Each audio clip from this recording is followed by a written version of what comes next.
Nous avons de bonnes nouvelles, des nouvelles encourageantes sur le Bitcoin ainsi que sur le marché crypto-monnaie. Nous sommes revenus tester la zone ultime, la zone que le Bitcoin devait absolument défendre et pour l'instant nous sommes en train de tenir une clôture au-dessus de cette zone. Donc restez bien dans cette émission avec moi puisqu'on va voir ensemble cette zone.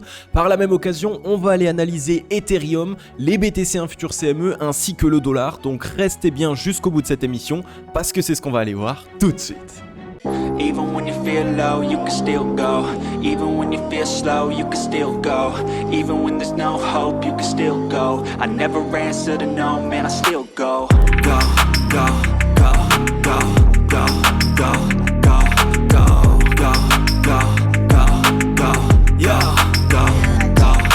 Hello à toute la team Logique, ravi de vous retrouver dans cette nouvelle analyse du marché crypto-monnaie. On est aujourd'hui le mercredi 27 juillet 2022 et il est 15h52 à l'heure à laquelle je tourne cette émission. Alors comme vous l'avez vu en introduction de vidéo, le Bitcoin est revenu tester la zone ultime. C'est la zone qui lui a permis vraiment de tester la demande et de s'assurer que la demande est donc bel et bien acheteuse. Pour l'instant, nous sommes en train de la tenir, mais attention, évidemment, tout n'est pas encore joué. Donc on va voir ça ensemble dans cette émission. Donc restez bien jusqu'au bout parce qu'elle va vraiment vous permettre de vous repérer sur le Bitcoin ainsi que sur le marché crypto-monnaie pour les jours et semaines à venir. Juste avant de démarrer l'émission, comme d'habitude la team, n'hésitez pas à mettre un gros like et un gros commentaire, ça fait vraiment super plaisir. Vous êtes vraiment chaud bouillant ces derniers temps et je voulais vous prendre ici quelques petites secondes pour vous remercier. Un grand merci du fond du cœur pour tout ce que vous faites, pour toutes vos petites attentions. Vous, ça vous prend quelques petites secondes, mais nous derrière, ça nous permet totalement de continuer à produire du contenu qui, j'espère, est de plus en plus de qualité. Donc vraiment, ça fait super plaisir. Merci pour tout ce que vous faites. Vous êtes vraiment les meilleurs. Bienvenue aussi évidemment à tous les nouveaux membres. Plus de 150 personnes ont rejoint la Team Logique en moins d'une semaine. Donc là, pareil, bienvenue à tous les nouveaux membres. Gros big up à vous. Merci à vous d'avoir pris le temps de vous abonner et d'activer la cloche. Et surtout, comme d'habitude, n'hésitez pas à faire une petite apparition dans les commentaires. Ça fait vraiment super plaisir. Alors, on est ici du coup sur le Bitcoin en daily. Aujourd'hui, ça va être une émission un petit peu plus courte, donc pour les personnes qui ont besoin d'une émission plus longue ou qui veulent vraiment entièrement des précisions, n'hésitez pas à aller voir la vidéo de lundi, donc l'émission weekly. Dans cette émission, je vous ai totalement tout donné et en plus de ça, on est aujourd'hui en train de totalement confirmer le scénario que j'avais mis en place, donc le lien s'affiche juste ici. Donc sur le Bitcoin en daily, comme vous le voyez pour l'instant, on était revenu simplement faire un petit fake out, donc une fausse sortie de notre range, donc on avait la borne haute ici aux 23 307 $ qui a été parfaitement respectée. Donc là, on est totalement good. Ensuite, comme vous l'avez vu, on a assisté du coup à un rejet de la part de cette zone. Donc les vendeurs se sont montrés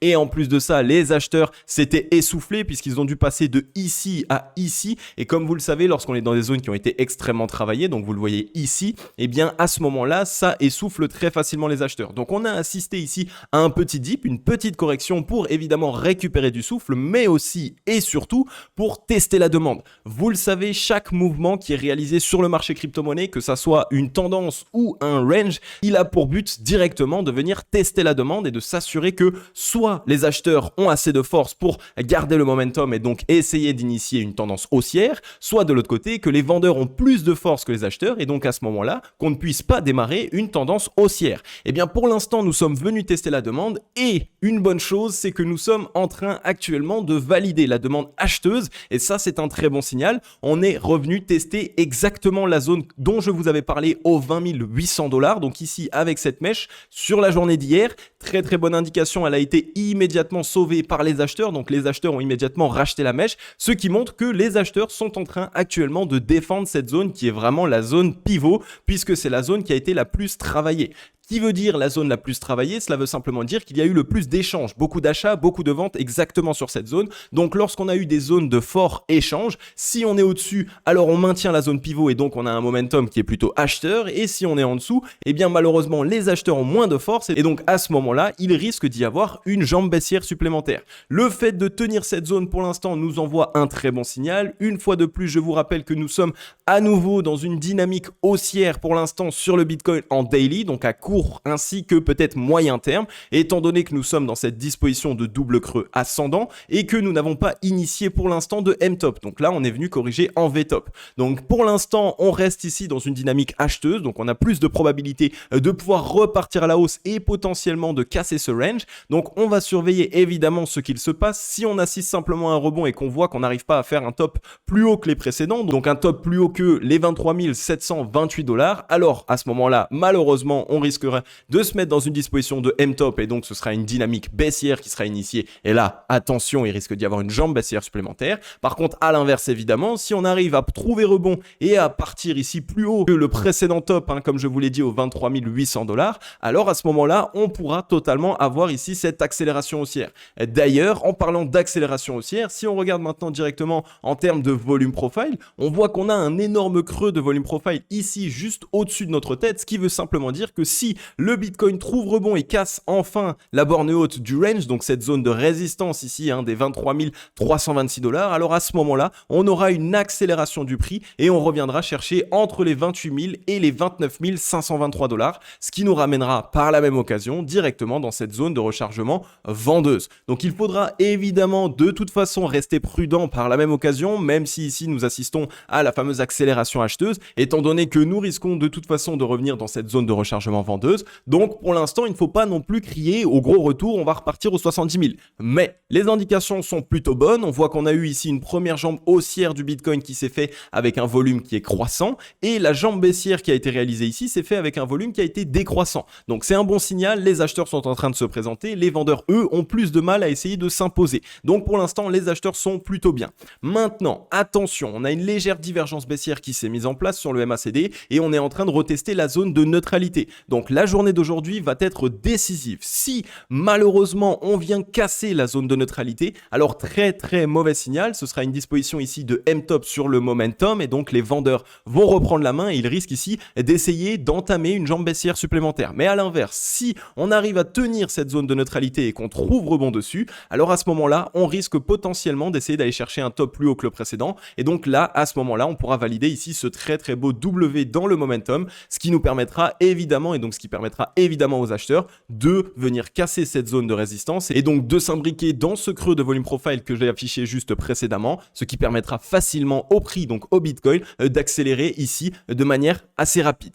Si on regarde maintenant au niveau du RSI, on était revenu au-dessus des 50, on s'est fait rejeter. C'est pas un mauvais signal, c'est tout à fait normal. Je vous rappelle que lorsqu'on revient des 30 de RSI, le fait de revenir dans les 50, évidemment, ça essouffle les acheteurs. Donc on a la nécessité de revenir tester la demande et de revenir aussi permettre aux acheteurs de tranquillement souffler. Maintenant, il ne va pas falloir qu'on reste en dessous des 50 de RSI bien longtemps. Donc si on veut une vraie décision acheteuse, il faut récupérer les 50 très rapidement. À ce moment-là, on a de grandes probabilités d'avoir une accélération acheteuse. Si malheureusement on n'y arrive pas et qu'on se fait rejeter, attention, vous le voyez ici, ça mettra ici une disposition de M-top potentiellement et donc évidemment sur le cours, on aura un momentum qui sera à nouveau pour les vendeurs. Donc on surveille bien tout ça, le Bitcoin est dans une belle disposition, les acheteurs sont vraiment en train de se présenter et de montrer de gros signes de force. On est en train de tenir la zone pivot ultime des 20 800, tant qu'on tient cette zone, alors on reste ici dans une dynamique qui est pour les acheteurs. Et maintenant, très rapidement, si on regarde du côté du ruban de moyenne mobile, on s'est fait rejeter à l'intérieur du ruban, on l'avait testé dans l'intégralité. On voit que ici, les acheteurs sont immédiatement non loin du ruban en train d'essayer de défendre la zone. C'est un très bon signal parce que quand on se fait rejeter du ruban, si les acheteurs ne se montrent pas très rapidement, alors c'est une accélération baissière et les vendeurs appuient le mouvement. Par contre, à l'inverse, si les acheteurs arrivent immédiatement à se récupérer et qu'on arrive à s'imbriquer à nouveau, alors on a de fortes probabilités d'être dans un double bottom avec rejet sur le ruban de moyenne mobile et donc on aurait le MA89 à aller chercher ici aux 26 226 $. Donc voilà pour le Bitcoin en daily, on a de très bonnes indications. Maintenant, il va falloir qu'on s'assure de certaines choses, notamment sur le dollar. Et c'est ce qu'on va aller voir tout de suite. Côté dollar, vous le savez maintenant, évidemment, le dollar est mon indicateur de bottom ultime. Pour ma part, je sais et je suis persuadé que le Bitcoin va venir casser son range et repartir à la hausse dès lors que le dollar va corriger. On est en train d'assister à un premier dip, donc première jambe baissière qui a été initiée sur le dollar. C'est un très bon signal. Maintenant, pour l'instant, il n'y a pas encore de structure de retournement baissière. Donc, ce que j'attends de voir, évidemment, ça va être ici un M-top. Je t'en ai parlé pareil dans l'émission de lundi. Le M-top pourrait se mettre en place et on a vraiment pas mal d'indications qui nous le montre actuellement. On est en train de retester les 0,382 et on voit qu'on a vraiment du mal à les récupérer. Donc là encore, ça montre que le dollar est totalement en train de s'affaiblir. Donc j'attends simplement cette petite structure de M-top. Dès lors qu'elle se mettra en place avec la cassure de la ligne de coût, évidemment, alors on risque d'avoir ici une accélération baissière sur le dollar et donc potentiellement un Bitcoin et un marché crypto-monnaie qui reprennent en force assez rapidement. Si on regarde au niveau du MACD, c'est toujours très propre pour le Bitcoin, mais pas pour le dollar. On a la divergence baissière qui s'est mise en place et qui s'est validée suite à la cassure de la zone de neutralité. Donc pour l'instant, le momentum est en train de se diriger pour les vendeurs. On est ici sur un M-top de momentum, donc deux très bons signaux qui nous montrent ici que le dollar est en train de totalement s'affaiblir. Si on regarde au niveau du RSI, pareil, on est en train de tenir les 50 de RSI, donc il y a vraiment ici pour l'instant un combat qui est en train d'être fait, mais là aussi, on attend à essayer de voir la cassure des 50. Dès lors que les 50 de RSI vont être cassés, à ce moment-là, on risque d'avoir vraiment la décision des vendeurs sur le cours et donc on pourra voir la correction directement sur le graphique. Et si on regarde au niveau du ratio long-short, comme d'habitude, on sort de la zone de surachat. On était dans la zone de surachat ici depuis le 9 mars 2022, donc vraiment totalement essoufflé. Les acheteurs n'ont plus de force, donc c'est le moment idéal ici pour les vendeurs d'essayer de reprendre la main et donc de potentiellement démarrer une certaine correction. Donc on s'assure de tout ça, on reste prudent évidemment. Si on cherche des positions d'achat sur le Bitcoin, eh bien on assure notre ouverture de position avec ce M-top du dollar. Si le dollar ne met pas en place de M-top, alors il vaut mieux attendre évidemment une ouverture de position plus tard. Par contre, à l'inverse, s'il nous valide bien ce M-top, à ce moment-là, on risque d'être vraiment dans le train au meilleur moment.